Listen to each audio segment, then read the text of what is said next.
Muslims are living up to their peaceful reputation as large crowds across the Muslim world staged anti-U.S. marches Friday after the United States recognized Jerusalem as Israel's capital. Some stomping on posters of Donald Trump or burning American flags in effigy at the recognition of Jerusalem as Israel's capital. Protests in Gaza have led to the death of at least one man so far, and the Israeli military has confirmed the shooting deaths of at least two more people due to their parts in instigating violent riots. Meanwhile, here in the United States, hundreds of Muslims attended their Friday prayers in front of the White House, using their prayers as a protest or a threat. Many Christians are asking the obvious question: why exactly do we not see this same level of protest after jihad terror attacks, honor killings, female genital mutilation, child marriage, pedophilia, spousal and child abuse, and other rampant issues throughout the Muslim community?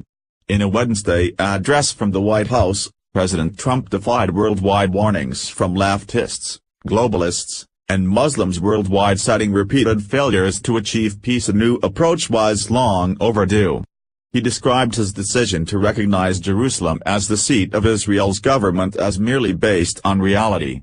President Trump controversially provoked the Muslim community across the world by declaring what U.S. policy has always claimed: Jerusalem is the capital of Israel. Just a short 5 months ago, the Senate passed a bill voting 90-0 that Jerusalem would be recognized as Israel's undivided capital. Never mind, it has actually been the law since the passing of the Jerusalem Embassy Act of 1995, where the United States documented their plan to move its embassy to the Israeli capital of Jerusalem. Yet former Presidents Bill Clinton, George W. Bush, and Barack Obama collectively spent more than 21 years appeasing Palestine by not fulfilling the rule of law. As with every single decision that President Trump has ever made while in the White House, the mainstream media is calling him everything but his name for doing something that truly is not in the slightest bit controversial for anyone. Except Palestine, that is.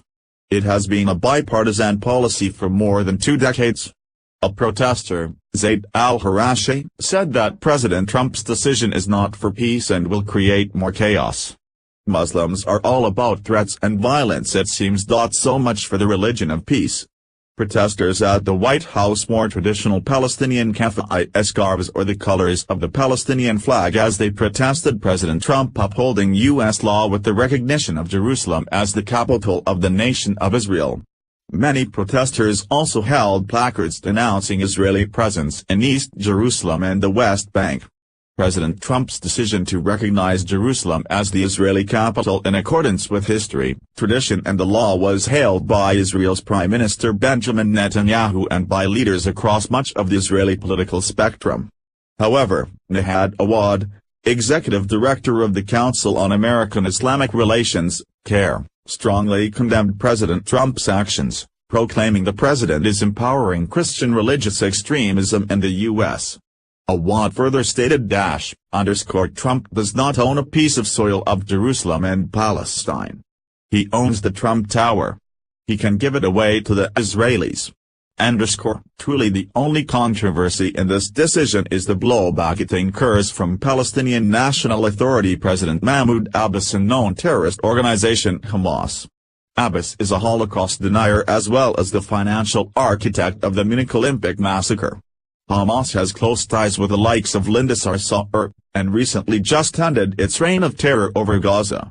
Hamas is calling for a new initiative in proclaiming President Trump to be the aggressor against the Muslim community.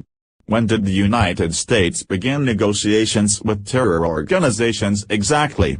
The Muslim argument to President Trump's decision to move the U.S. Embassy to Jerusalem, thereby giving Palestine authority over East Jerusalem, is flawed at best. Many argue that if Palestine were handed East Jerusalem exclusively, that somehow magically peace would be possible, effectively ignoring the true and professed aims of the PLA. The PLA is the Palestine Liberation Army, and they were set up as the military wing of the Palestine Liberation Organization, PLO, at the 1964 Arab League Summit held in Alexandria, Egypt, with the mission of nothing more than fighting Israel. The PLA wants nothing more than to claim the entirety of the nation of Israel as their own. They proclaimed just that message when Jordan and therefore Palestinian Muslims retained control of East Jerusalem until 1967. During this period Jewish people were not allowed any access whatsoever to any Jewish holy sites up to and including the Wailing Wall. Even today the Jewish people are only allowed to enter the Temple Mount on specific Palestinian-sanctioned times through one of only 10 gates. The Jewish people are even barred from praying there as to do so triggers terrorist attacks. The site is considered so holy by the Jewish people that many rabbis bar people from entering it at all, as to enter it and their mind would corrupt its sanctity.